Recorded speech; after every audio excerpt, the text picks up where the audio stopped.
Mesdames et messieurs, bonjour. C'est un plaisir pour nous de vous retrouver pour ce numéro de l'émission littéraire Le Livre en question.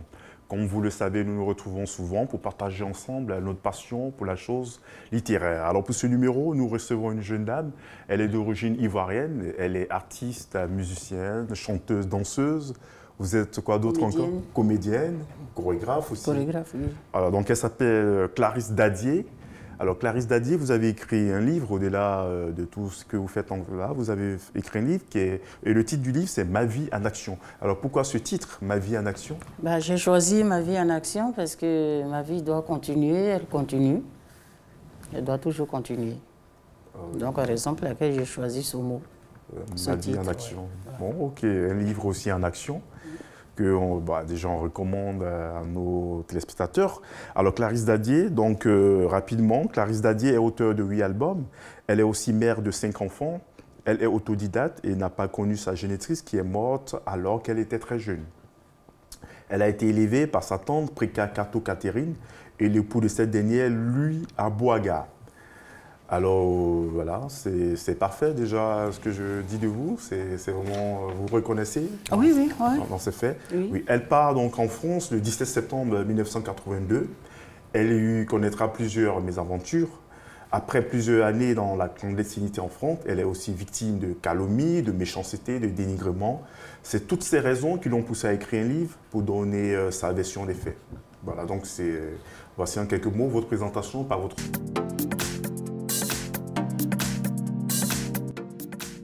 Sinon, voilà, Sam était amené d'un grand couteau, donc expliquez-nous. Voilà, donc Sam était venu avec un grand couteau de cuisine, vouloir me tuer. Donc, quand il a sonné à la porte, je suis sortie et nous sommes mis sur le palier. Et on a discuté jusqu'à 1h30, 1h du matin. Et puis il est retourné. Mais déjà, Sam, c'est qui? Sam, c'est quelqu'un qui m'avait hébergé. Et puis au bout de 2 mois, il est revenu s'installer dans la chambre, parce que c'était une petite chambre. Donc au début, ce n'était pas prévu qu'il vienne s'installer là. Donc c'est moi qui lui donnais les 500 francs que coûtait le loyer, la chambre, chaque mois. Voilà. Et après, il y a Willy. Vous dites, j'ai rejoint Willy dans ma chambre. Willy, c'est qui? Willy, c'est quelqu'un avec qui j'allais me marier. Et donc, j'ai été obligée d'annuler le mariage à la veille. Parce qu'il avait...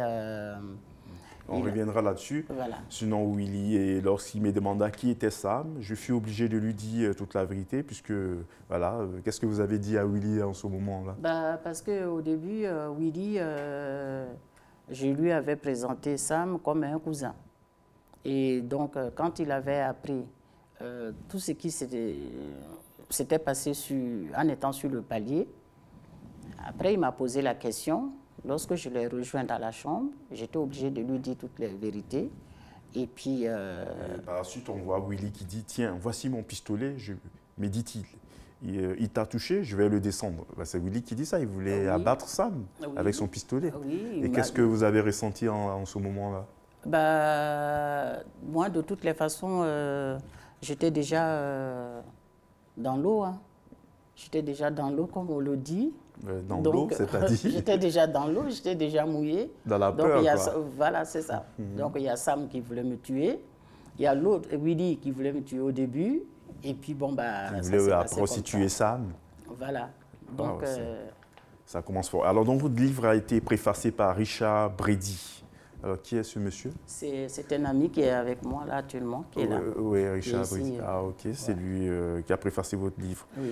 Et donc, mais qu'est-ce qu'il fait dans la vie, Richard Brady? Richard Brady, il a travaillé à la télévision française. Et il a fait plein de choses. Et puis, bon, voilà, je ne connais pas trop sa vie, mais c'est quelqu'un qui a travaillé. C'était un musicien aussi, un guitariste. C'est votre livre. Voilà. Ok. Donc, dans votre livre, commence par un proverbe Dida, votre livre. Et le proverbe, c'est, bon, disons, je dis les Dida, c'est un peuple du groupe Krou, ethnie Krou, qui se trouve au sud-ouest de la Côte d'Ivoire. Je vous cite donc le proverbe. en question. Bon, le proverbe dit « Celui qui cherche finit toujours par trouver ». Pourquoi avez-vous choisi ce proverbe en début de votre livre, on peut dire autobiographique, vos livres? Ah oui, c'est un livre autobiographique, bien sûr. Oui. Okay. Et pourquoi ce proverbe d'Ida Celui qui cherche finit toujours par trouver. C'est-à-dire que moi, je cherche ma vie. Je cherche ma vie et qu'il pleut, qu'il neige, je vais toujours continuer de la chercher et je vais la trouver un jour. Bah, oui. Et je pense que je suis sur le chemin de l'avoir trouvée. Ok. Alors, page 13 de votre livre, si vous voulez, vous pouvez... Voilà, le livre est là. Voilà, je vais présenter le livre à nos téléspectateurs. Donc, Clarisse Dadier, Ma vie en action, voilà, c'est ce livre, voilà, avec une photo. Voilà. Et donc, à la page 13, si vous voulez... attends, je cherche cette page. Et puis, peut-être, vous allez nous lire à la page 13. Donc, à la page 13... vous précisez d'entrée, je suis ivoirienne, plus précisément d'Ida, de Lakota, du canton Tigrou. Alors pourquoi toutes ces précisions?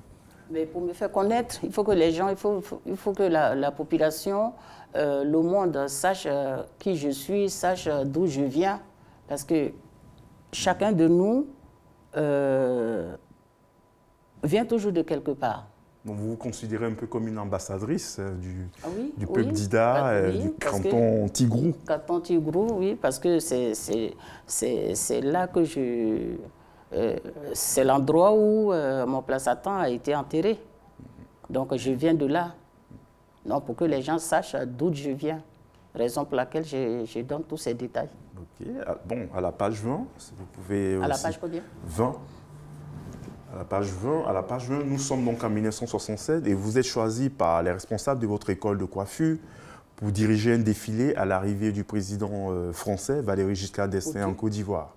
Alors, comment est-ce que vous avez vécu cette époque? Je l'ai bien vécu parce que, bon, déjà au début, je ne m'attendais pas à ça. Et lorsque les militaires... Vous dites que c'était une école de couture? C'est couture. Couture, oui. Voilà, c'était le centre social d'Adjamé. Ouais.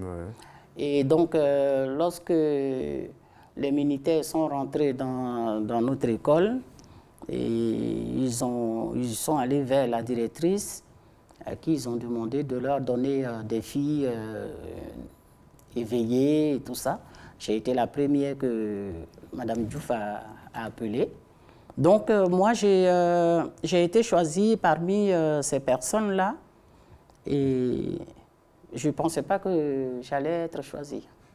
Donc, cela m'a beaucoup fait plaisir. Et ça a été une bonne expérience pour vous? Voilà. Et ça a commencé comme ça. Ok.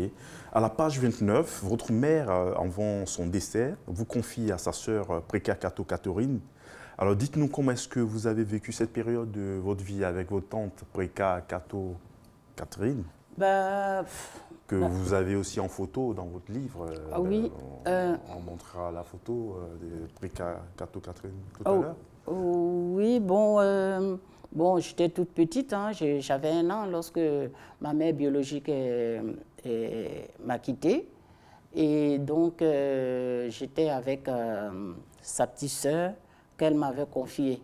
Donc, elle m'avait mise à l'abri. Elle vous a confié à sa petite sœur? Oui, quand elle a vu qu'elle n'allait pas vivre, parce que chez nous, lorsque un enfant tète et que la maman est malade, arrivé un moment, si la maman doit partir définitivement, il y a l'esprit de l'enfant. La maman? Oui, il y a l'esprit de l'enfant, voit que la maman va partir, donc le lait maternel n'est plus ça.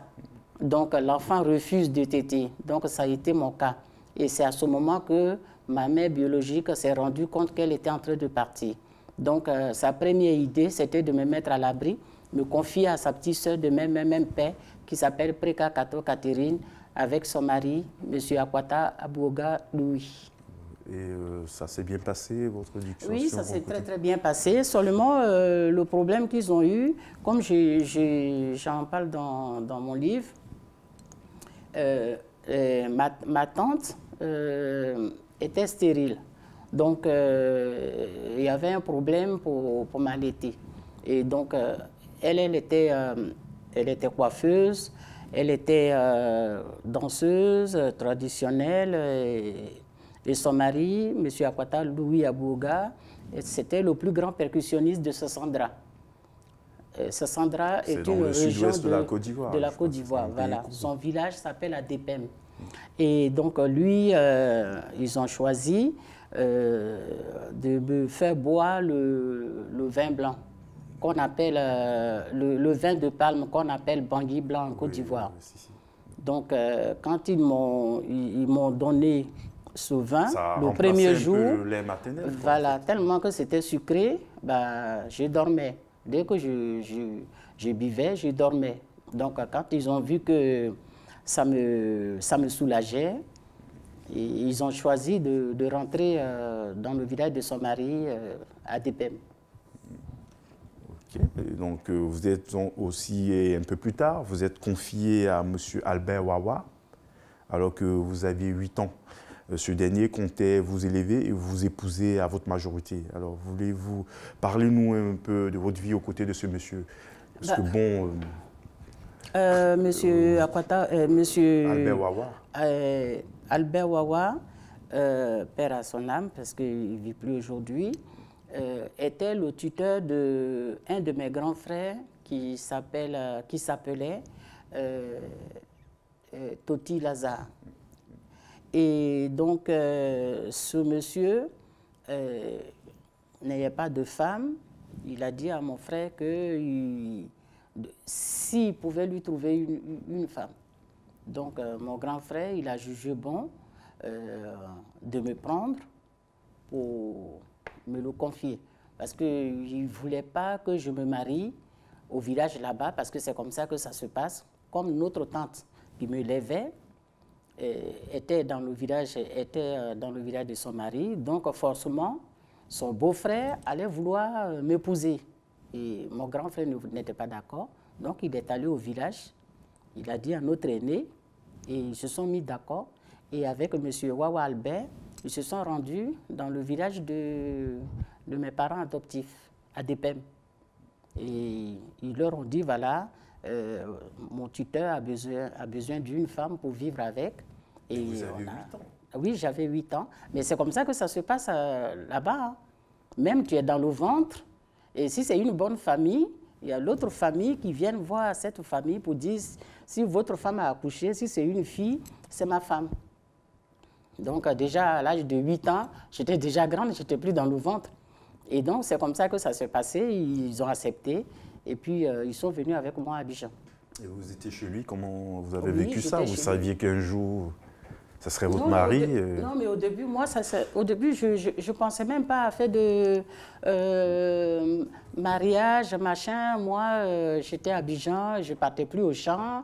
Et voilà, j'étais libre, je m'amusais. Et voilà, moi, ça me plaisait. À fait de mariage, j'attendais comme ça, mais ça ne me disait rien. Expliquez-nous ce qui s'est passé. Voilà, donc ce qui s'est passé, c'est que j'étais chez mon oncle. J'étais chez mon oncle. Et un jour, je suis allée... j'étais à la maison et ma cousine devait sortir.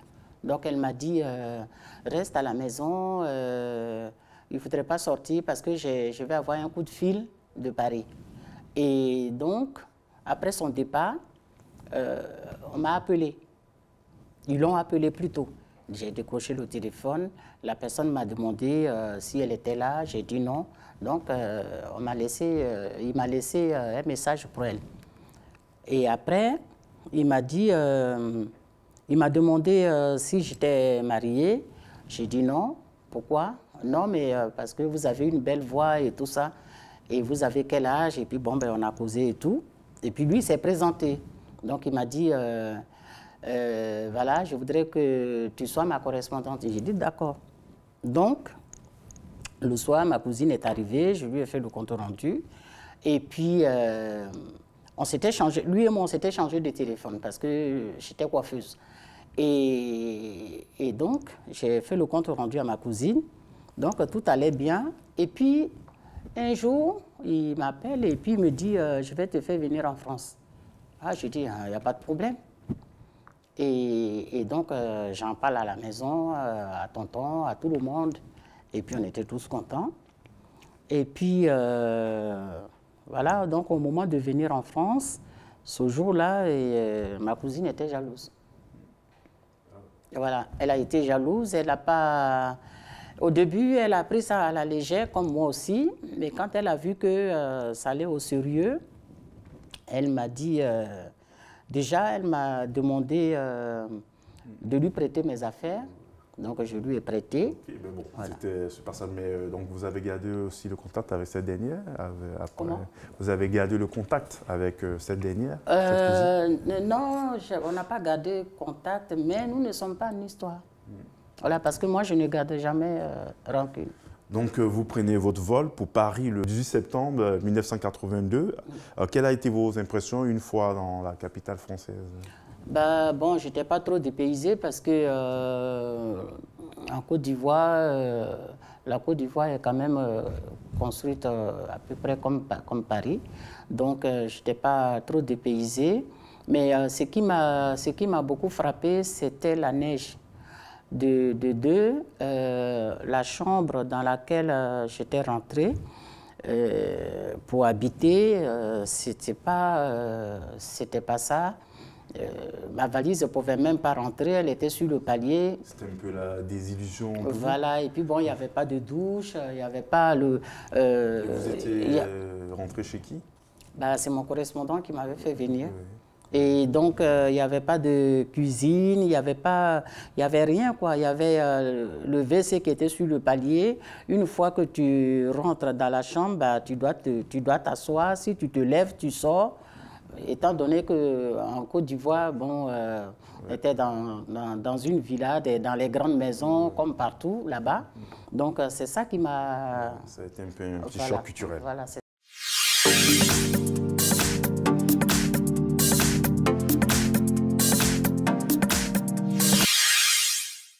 Alors, nous sommes à notre rubrique, l'expression de la semaine. Alors, pour cette semaine, l'expression, c'est « être le dindon de la farce ».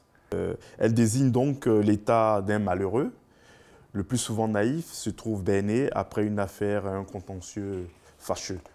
Donc, être un dindon de la farce. Mais étudions d'abord l'étymologie de cette expression. Son origine remonterait au Moyen-Âge, où les farces, comédie dite bouffonne et sociale, mettait en scène des pères crédules bafoués par des fils impétueux. Ils étaient alors déguisés en dindons, devenant ainsi, au sens propre comme au figuré, les dindons de la farce. Au XXe siècle, le théâtre a largement contribué à populariser cette expression.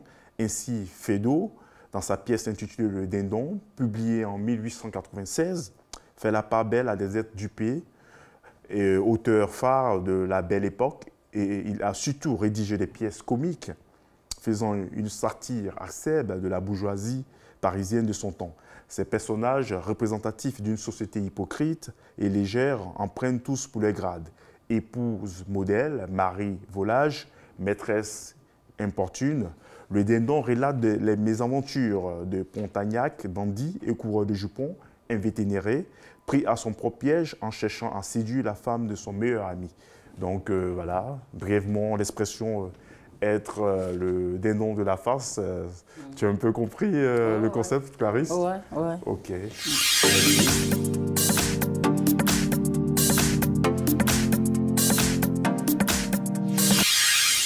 Notre deuxième rubrique, c'est En librairie. Donc, en librairie, cette fois-ci, je vous présente quelques livres. Alors, Clarisse, tu connais Gaël Faye? Gaël Faye, il a écrit Petit Pays. Donc, voilà, il y a le livre de Gaël Faye, Petit Pays. Donc, il a eu le prix Goncourt des lycéens. Et donc, c'est un auteur, je crois, d'origine belge et puis rwandaise aussi, mais qui vit en Belgique. Et voilà, Gaël Faye. Ok. Le titre, c'est Petit Pays. Petit Pays. Petit Pays de Gaël Faye. Nous avons aussi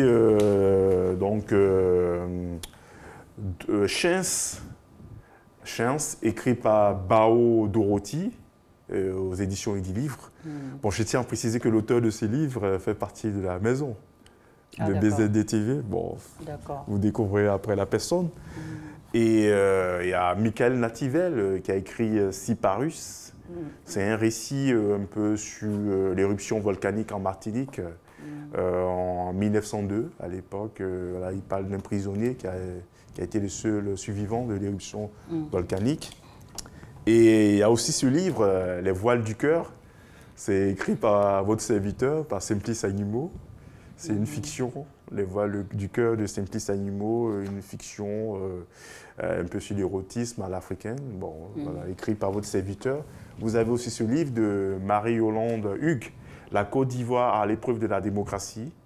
Préface Boga Sako-Gever, voilà, c'est écrit par une Ivoirienne qui vit à Londres. Ouais, c'est un peu, elle fait un peu, c'est un essai un peu sur la situation politique en Côte d'Ivoire. Et à vous-même, donc Clarisse Dadier, vous avez écrit Ma vie en action, qu'on présente, autobiographique un peu de votre vie. Donc c'était pour notre rubrique En Libérie. Et on se retrouve tout à l'heure pour la suite de l'émission. D'accord.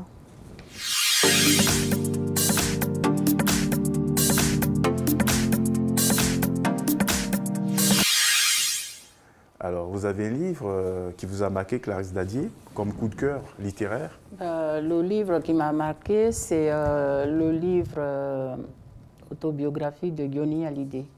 Ah oui. C'est un artiste comme vous. Oui, c'est celui-là que j'ai lu. Je n'ai pas trop lu, mais j'ai lu quelques pages. Et qu'est-ce qui vous a marqué dans ce livre? Ce qui m'a marqué, ça m'a marqué, mais bon, qui m'a donné des conseils. Dans ce livre, il donne des conseils à tout le monde parce qu'il est arrivé dans sa vie artistique des moments où il n'était plus au sommet, il était descendu. Et ça fait qu'il n'avait même plus de maison de disques. Tout le monde l'avait abandonné et puis il a été sauvé par un de ses amis. Ouais, je crois donc, Michel Berger. Voilà, Michel Berger. Des chansons pour lui. Voilà. Ah oui. Voilà. Et donc, Yoni Hallyday, c'était un artiste que vous aimez? Oui, Bon, il nous a quittés l'année dernière, en décembre. 2 mois. Père à son âme. Ouais, père à son âme.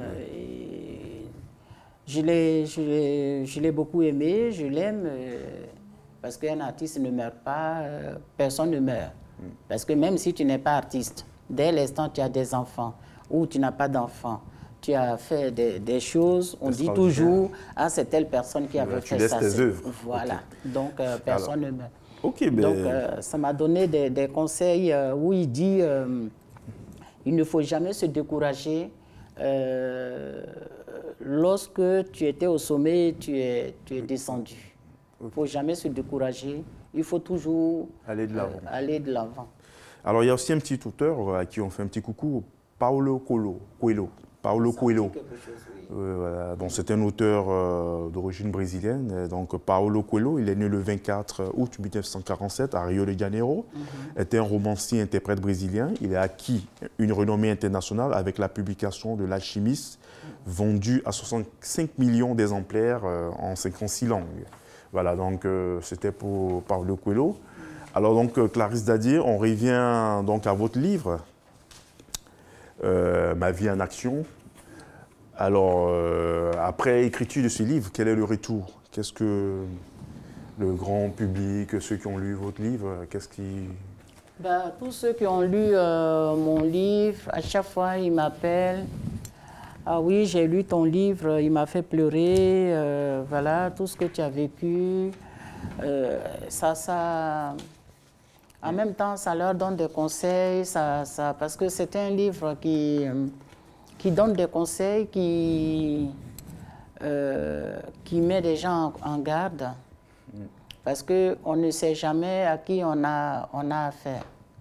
Tu as un ami ou tu as une amie, tu as confiance, et puis derrière, la personne peut te tirer dans le dos. Dans le dos. Voilà. Donc, il faut toujours faire attention.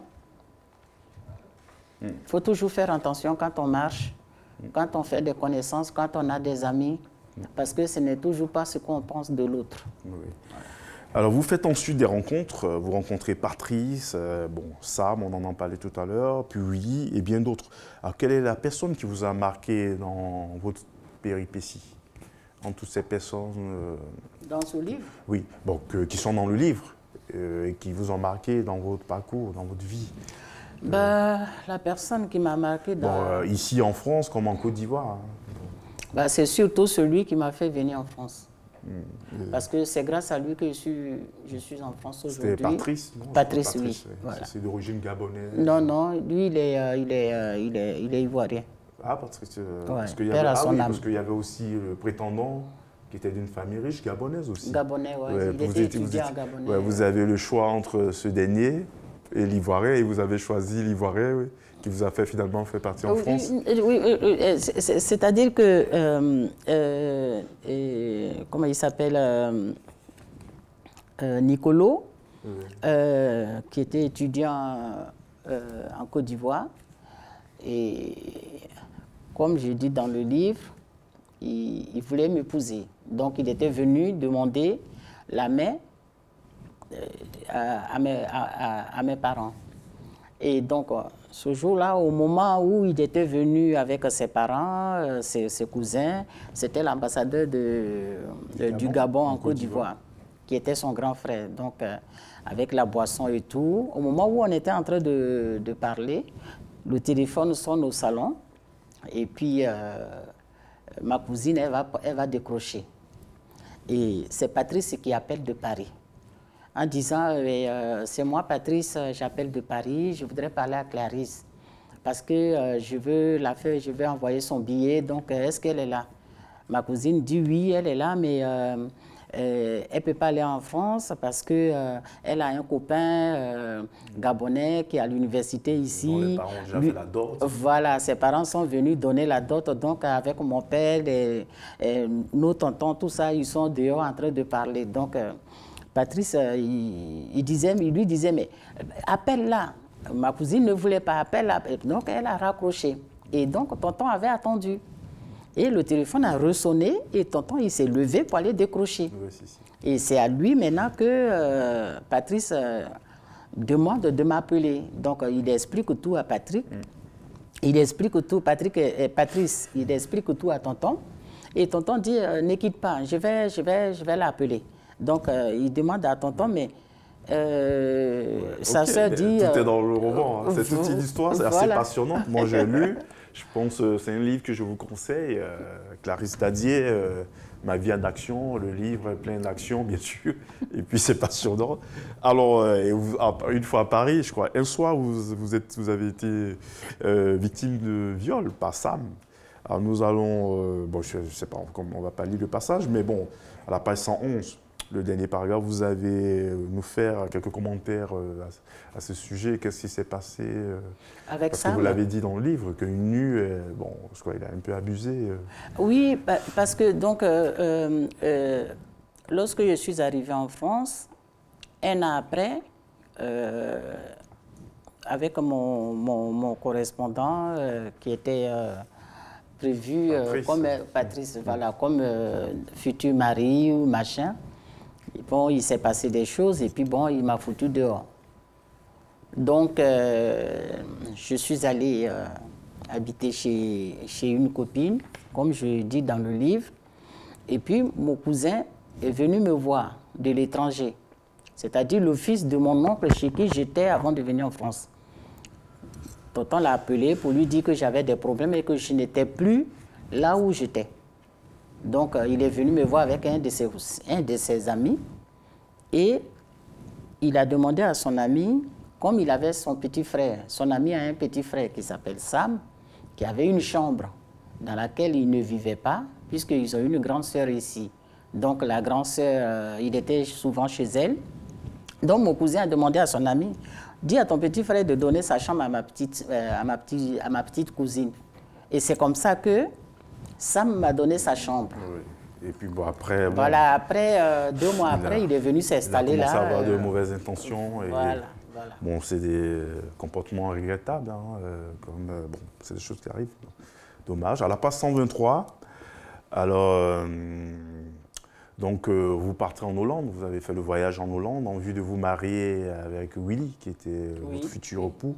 Et puis, ça a été la désillusion. Alors, parlez-nous de ce séjour en Hollande. Lorsque je vivais avec ma copine, c'est en étant là-bas que j'ai fait la connaissance de Willy. Willy, c'est quelqu'un qui m'a aidé aussi parce que je n'avais pas d'argent pour faire le double des clés.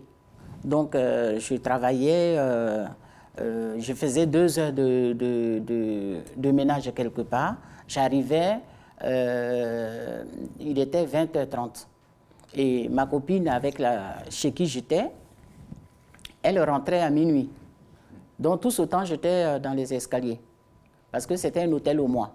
Donc, je m'asseyais dans les escaliers. Et lui, quand il venait, parce que ma copine, elle vivait avec ses 2 cousins. Donc, Willy était l'ami des 2 cousins de ma copine. Donc, souvent, il venait à la maison, il venait à l'hôtel là-bas pour leur rendre visite. Et à chaque fois qu'il venait, il me trouvait dans les escaliers, en plein hiver. Et c'est comme ça, un jour, il m'a demandé, mais il m'a demandé, mais pourquoi je dis, mais je n'ai pas d'argent pour faire le double des clés. Et puis il m'a dit, je vais vous la faire. Vous avez décidé de vous marier, tu pars en Hollande, et après tu découvres aussi que tu te rends compte que Willy était un drogué. Voilà. Il prenait la parce drogue. Que bon, c'est légalisé là-bas. Donc moi, depuis que je suis né, je n'ai jamais fumé, jusqu'à aujourd'hui. Donc ça m'avait... Et puis bon, au moment de ce mariage, mon oncle chez qui j'étais en Côte d'Ivoire avant d'arriver ici, était venu spécialement pour ce mariage. Bon, finalement, ça a été avorté parce qu'il n'y a pas eu de mariage. Voilà, c'est ça. Et tout ça, ça a créé un choc sur Willy, parce qu'après, il va tenter de vous assassiner, Willy. Oui, parce que le mariage avait été annulé. On avait déjà envoyé une des cassettes des chansons de François Louga. Monsieur Louga. Ouais, que vous avez des liens de parenté, je crois. Oui, parce que Louga François, sa tante, la sœur de son père, est mon arrière-grand-mère. Voilà. On comprend pourquoi vous chantez si bien aussi. Ah, peut-être, je ne sais pas. Donc Willy a tenté de vous assassiner. Voilà, donc après l'annulation du mariage, mon oncle et moi, on a demandé à revenir sur Paris. Donc Willy est venu avec nous. Et puis... il y a eu plusieurs péripéties. Après, il est devenu aigri, il voulait ta peau. Ouais. Mais finalement, bon, je crois que tu as échappé. Finalement, il a compris que... de la police et tout ça. Voilà, il a compris que la faute venait de lui. Il a compris que la faute venait de lui. Donc, finalement, il avait perdu cette idée de vouloir me tuer. Voilà. Ben alors, on voit bien que votre intégration sur le territoire français n'a pas été facile. Alors, qu'est-ce qui vous a donné donc cette force à y rester? Est-ce Thomas, celui que vous avez finalement épousé et qui est le père de vos 5 enfants et qui vous a aussi encouragé à vous lancer dans la musique? Alors, c'était pas facile. Pourquoi vous êtes resté quand même Pourquoi je suis resté en France? Voilà. Parce que depuis vous auriez pu retourner, vous dites, c'est trop difficile, je retourne. Non, parce que depuis toute petite, je voulais venir en France. Mes parents voulaient que je vienne en France. Mais comme ils n'avaient pas les moyens de me faire venir en France, donc Dieu a fait quelque chose pour me mettre sur mon chemin, quelqu'un qui a pu me faire venir. Donc, mon but, ce n'était pas de retourner. Il fallait, c'est ce que je dis, que dans la vie, quand on cherche, on arrive. Qui cherche, trouve. Je voulais venir en France depuis toute petite. Mes parents voulaient que je vienne en France. Mais comme ils n'avaient pas les moyens, donc Dieu a dit... Je vais faire quelque chose, je vais mettre quelqu'un sur ton chemin qui va te faire partir en France. Quel que soit Alpha là-bas, tu vas t'en sortir. Aujourd'hui, vous ne le regrettez pas? Non. Même lui, quand il a... M. Patrice, père à son âme, parce qu'il est décédé, celui qui m'a fait venir en France, quand il m'avait mise dehors, je lui ai dit, mais pourquoi tu ne me ramènes pas au pays? Il dit, non, je ne vais pas te ramener au pays, parce que je sais que tu vas t'en sortir. Voilà. Et donc, finalement, Thomas... Il arrive à vous, il devient votre producteur, il vous encourage à la musique. Après l'annulation du mariage avec Willy, en 84, en 85, j'ai fait la connaissance de M. Dadier. Thomas, qui est... Thomas Dadier. Ok, vous avez fait le mariage, vous avez eu 5 enfants. Oui, on a eu 5 enfants. Et finalement, par lui, vous êtes revenu à la musique, parce que toute petite, vous suiviez vos parents déjà dans des Oui, à l'âge de 6 ans, je chantais déjà avec maman. Voilà, et là, la musique vous retrouve. Oui, déjà. Des années plus tard. Déjà en 85. Vous sortez votre premier album, on va citer vite fait quelques titres de vos albums. Le premier est sorti en 98. qui s'appelle Akali. Et le deuxième, Antoinette la découcheuse. Le troisième, Amélie. Parce qu'en Côte d'Ivoire, vous êtes très connue, je crois, en tant que chanteuse. Ah oui, je suis... artiste, danseuse, chanteuse. Je ne sais pas si je suis connue, je ne sais pas si je ne suis pas connue. Oui, bon, on s'est renseigné quand même. Hein. Ah. Bon, il y a quand même, vous avez un public. Alors, donc on constate quand même qu'il y a eu un certain acharnement de la nature contre vous, à la page 49, on peut le dire. On vous propose, il y a même des amis, je crois que vous aviez un ami qui vous proposait même une partouze. Ensuite, la presse ivoirienne qui vous vilipende en vous accusant de trafic d'êtres humains sur la personne de votre nièce, Aline. Alors, Aline, oui. Quel démenti pouvez-vous donner à toutes ces personnes qui ont tenté de salir votre image? Je voudrais dire... Parce que l'histoire d'Aline, oui. ce n'était pas vraiment ça, même si les journaux ont écrit... Oui, l'histoire d'Aline, comme j'en parle dans mon livre, j'ai même mis les pages de... Voilà. Ouais, et je salue mon avocat, Maître Ndri, au passage, qui a fait un travail formidable. Et je voudrais dire aux gens que ce n'est pas la peine de salir quelqu'un qui t'a donné ta vie. La vie que tu ne devrais pas avoir. Ouais, c'est méchant. C'est très méchant. Grâce à moi aujourd'hui, il y a beaucoup de personnes qui vivent comme ils ne devraient pas vivre. Vous comprenez? Donc ça fait mal au cœur. Quelqu'un qui t'a aidé, qui t'a enlevé dans un trou, qui t'a mis là où tu ne pouvais pas être, quel que soit Alpha, il faut le reconnaître. Me salir partout en disant oui, elle a fait ceci, elle a fait cela, son mari voulait me violer, elle a pris un pilon pour me taper sur la tête. Il n'y a pas de photo de l'hôpital, il n'y a pas de machin, il n'y a rien, que des mensonges, parce que comme elle chante, je vais la salir, machin. Alors que grâce à moi, tu es en Europe aujourd'hui. Grâce à moi, tes parents mangent. Cette Aline? Elle est ici. Vous avez gardé le contact? On s'est vu lorsque on a perdu notre cousin à Soubertin, père à son âme. C'est la première fois qu'elle m'a trouvé là. Elle est venue, elle m'a fait... Oui, elle m'a... Après combien d'années vous l'avez revue? C'était depuis 1997. Et puis, il y a juste 2 ans. Ça date quand même. Voilà. Donc, elle m'a trouvé là, j'étais là, elle est venue, elle m'a fait à tout, on s'est abrancé, et puis voilà. Elle m'a dit, j'avais dit à tonton de m'accompagner chez toi en parlant du cousin qui venait. C'est ça la vie aussi. Hein. Voilà. Donc, à partir de la page 270 de votre livre, on vous voit en photo avec un style déjanté. Pourquoi avez-vous adopté ce feeling? Parce que, bon, à partir de la page 270, il y a une série de photos.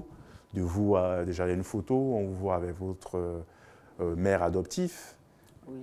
Breka Kato, et M. Abouago. Abouaga, M. Abouaga, lui, on vous voit en photo avec eux.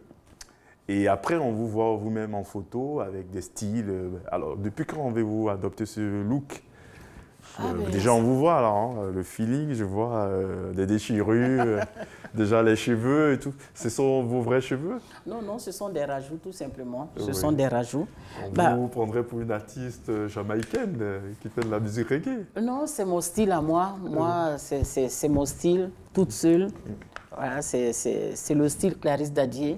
Je ne ressemble à personne, je me ressemble moi-même. C'est venu C'est venu parce que, bon, depuis 1975, 76, je cherchais toujours, quand on m'achetait des petites jupes, des petites robes, quelque chose me disait, prends une paire de ciseaux pour déchirer, donc je les déchirais. Depuis longtemps déjà? Depuis très longtemps, et puis on chantait, il y avait une chanson... Et il y a des photos où on vous voit en cuir, avec des cordes et tout ça. Oui, parce que ça c'est... Les fouets et tout ça. Oui, ça c'est... bon, ce style... J'ai toujours voulu avoir un style à moi. Un style à moi, et j'ai réfléchi, je me suis dit, le noir est toujours l'esclave de quelqu'un, quel que soit Alpha. L'esclavage est passé. On dit que c'est fini, mais ce n'est pas fini. Il y a toujours l'esclavage qui existe jusqu'à aujourd'hui. Le noir a toujours été attaché. Les pieds, les machins, le cou, tout. Donc, je suis toujours esclave. Le jour que l'esclavage ne sera plus sur cette terre... Tu arrêteras d'attacher voilà, les déchets. Voilà, c'est ça. Et au côté musical, comment vous définissez votre style musical? Bah, vous êtes artiste de variété ou... je sais pas, je fais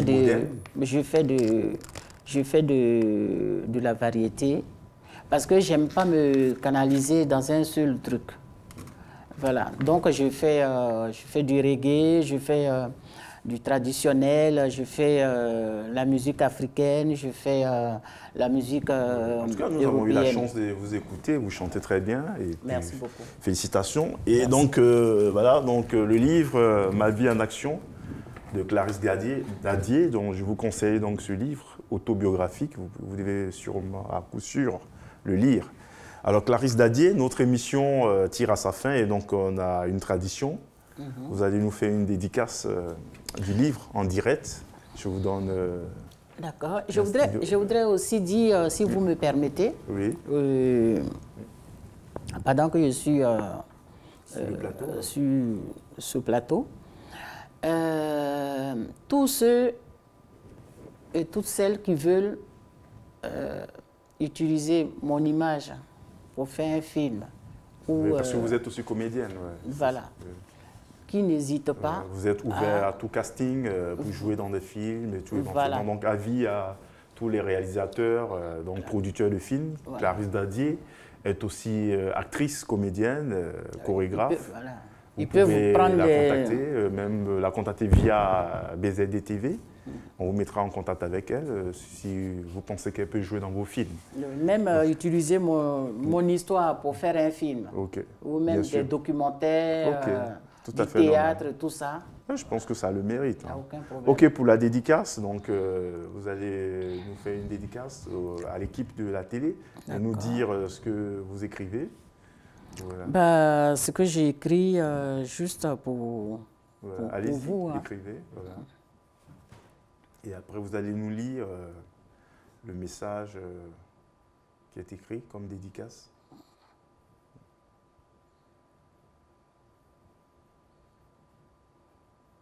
Voilà, donc, voilà, donc c'est pour vous. Voilà, donc lisez-nous ce que vous avez écrit. Pour vous. Voilà, Clarisse pour Dadier. Vous, Clarisse Dadier. Ok. Ok, merci. Ce fut un plaisir de vous avoir sur ce plateau. Merci. On se donne rendez-vous pour une autre édition de l'émission littéraire, le livre en question. Donc pour ces jours, c'était Clarisse Dadier, son livre « Ma vie en action ». Et donc rendez-vous pour une autre émission littéraire. À très bientôt. Merci Clarisse. Merci beaucoup. Et à bientôt. Au revoir. Merci à tous les éditeurs. Merci. À bientôt. Merci.